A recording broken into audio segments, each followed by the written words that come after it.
What's up everyone? Welcome back to my YouTube channel. I know it's been like forever since I posted or uploaded a full long video on this channel, but we're here and I'm super excited because as you can tell by the title, we are going to be doing a bullet journal plan with me for the month of October. I got into bullet journaling in high school and I did it for about like 9 months and then I fell off. And I never got back into it until January of this year actually. Recently I've been very inspired to create more, and so I really wanted to challenge myself to also get creative with my bullet journal spreads starting with this month. That being said, I'm really excited to share with you guys my October theme and the spreads that I have planned out. So let's just start journaling. Before anything else, this is just a disclaimer that I know this theme can be too much for many people, but I've been wanting to do a bullet journal theme like this for some time now, so I went for it anyways. Don't worry though, because I will have future videos of spreads that are much more simple and easy to recreate, so go ahead and click that subscribe button because you definitely don't want to miss out on those.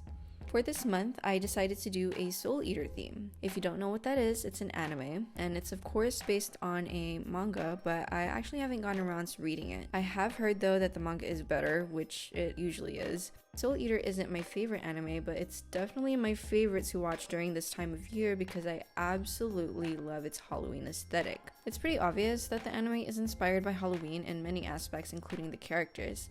They have characters inspired by the Grim Reaper, Frankenstein, witches, and even zombies. Overall, I just love the art, and I always think about this anime when spooky season rolls around. One of my favorite things visually about the anime is the night sky, so that's what I decided to draw for the October cover page. For the moon, I am using watercolor markers to color in the moon. The one I have is the Artist's Loft watercolor dual tip markers. This is just what I already had laying around, but you can of course use whatever coloring medium you have. Next, I'm just going in with a Figma Micron in the size 03 to outline the moon.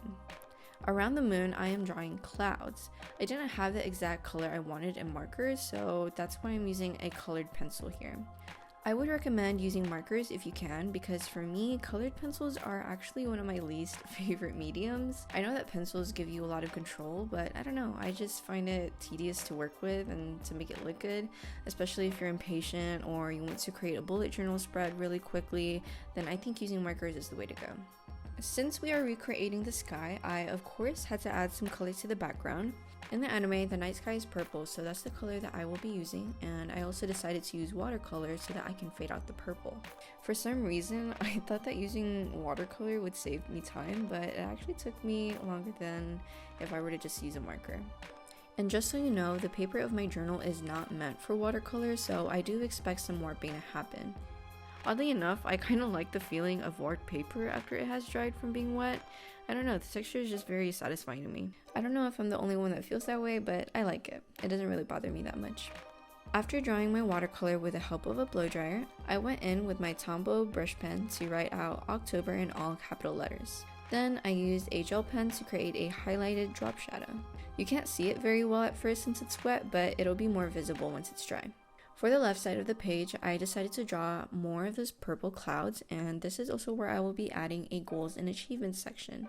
The goals section is obviously where you can write down your goals for the month, but the achievements section is something that I haven't done before. I didn't want to just cross out my goals like a checklist, so that's why I added an achievements section. This is where I can reflect on how I felt before, during, and after achieving my goals.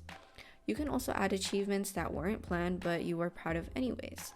I think that unplanned accomplishments are still accomplishments nonetheless, and you should give yourself credit for all the wins no matter how big or small. Moving on, we are now creating our monthly calendar.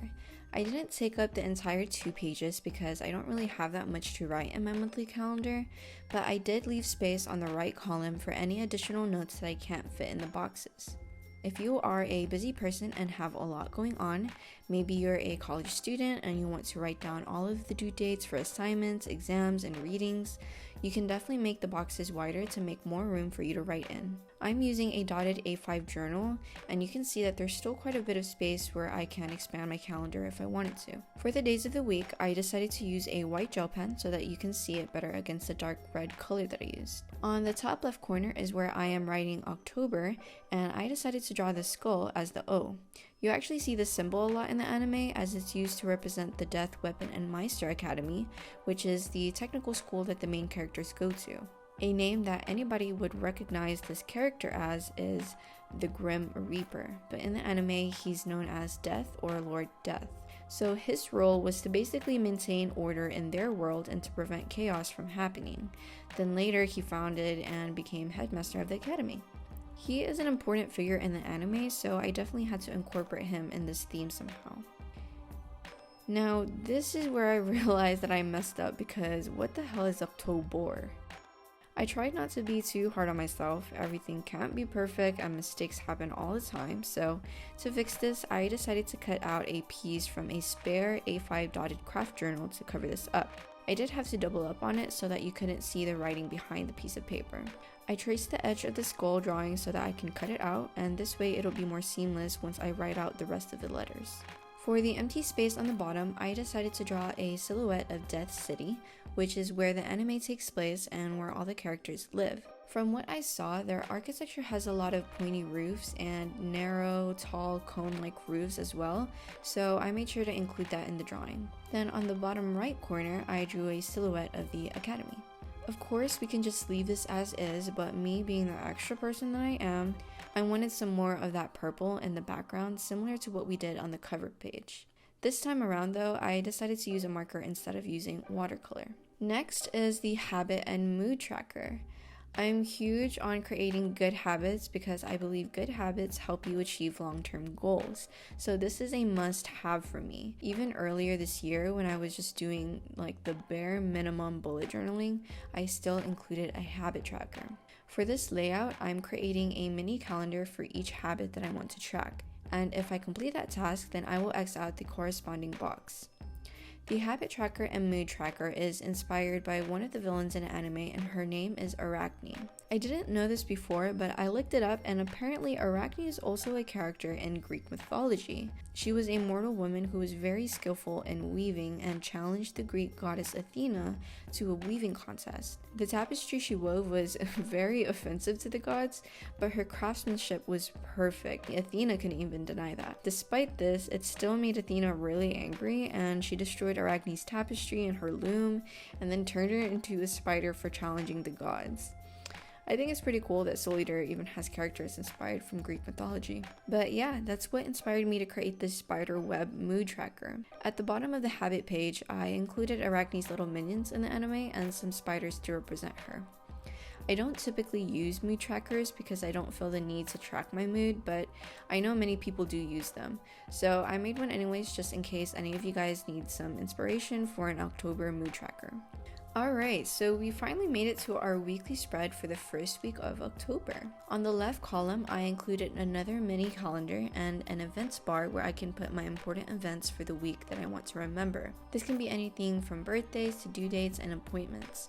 I also made sure to have 7 bullet points for each day of the week. As you can see, I only have 4 days of the week here, and that is because I decided to do a little door flip action. I got this idea from Amanda Rachel Lee, and I think it's a great way to give yourself more writing space without having to redraw your left and right columns, because no matter which page you're on, you'll still be able to see them. On top of the days of the week, I drew the souls how you would see them in the anime. They're not purple, but I decided to make them purple anyways to fit the color scheme. Then inside, I wrote the date for each day, and I did the exact same thing on the other side of the page. On the very right column, I created a next week bar where I can put notes and reminders related to next week.